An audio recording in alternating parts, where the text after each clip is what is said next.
இறையேசுவில் அன்பிற்குரியவர்களே, நம் ஆண்டவராக இயேசு கிறிஸ்துவின் அருளும் ஆசீரும் உங்களோடு என்றும் இருப்பதாக. பொது காலம் 18வது வாரம் ஞாயிற்றுக்கிழமை திருப்பலியிலே இன்றைய வாசகங்களோடு இணைந்து வாழ்வு தரும் உணவான இயேசுவை நாம் எப்படி ஏற்றுக்கொண்டு நாம் வாழ்கின்றோம் என்பதை சிந்திக்க நாம் அழைக்கப்படுகின்றோம். இதனை உணர்ந்து கொள்வதற்கு நம்மிடம் இருக்கின்ற 2 வகையான மனங்கள் எப்படி ஏற்றுக்கொண்ட கிறிஸ்துவை வாழ்வாக்க உதவுகின்றன என்பதை சிந்திக்க வேண்டும். நம்மிடம் இருக்கின்ற ஒரு மனம் நாமே உருவாக்கி கொண்ட சிறிய மனம். இது அகங்காரம், ஆசை, கோபம், அச்சம், உடல் சார்ந்த தேவைகள் ஆகிய உணர்வுகளை பல்வேறு விகிதங்களில் பதிவு செய்து நாம் உருவாக்கி கொண்டிருக்கும் சிறிய மனத்தையே நாம் உண்மையான மனம் என்று கருதி கொண்டிருக்கிறோம். இதைத்தான் இன்றைய முதல் வாசகத்திலும் நாம் பார்க்கின்றோம். இஸ்ரேல் மக்கள் ஆண்டவருடைய அளவில்லாத அற்புதத்தால் மீட்கப்பட்டு வாக்களிக்கப்பட்ட நாட்டிற்கு பயணம் செய்கின்ற பொழுது அவர்கள் சிறிய மனம் கொண்டவர்களாக உடலின் தேவைகள், ஆசைகளை பூர்த்தி செய்ய மோசேயையும் இறைவனையும் அடிக்கடி சோதனைக்கு உட்படுத்தினர்.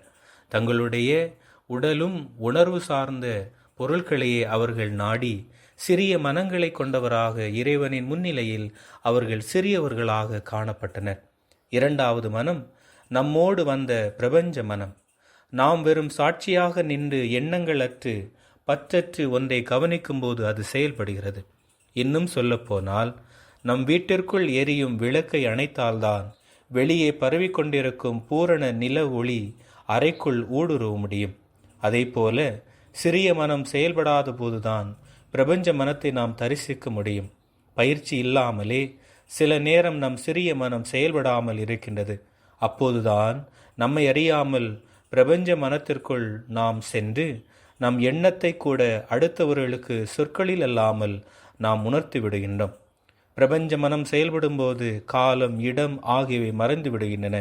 பிரபஞ்ச மனம் செயல்படும் போது நாம் உச்சகட்ட விழிப்புணர்வில் வீற்றிருக்கின்றோம்.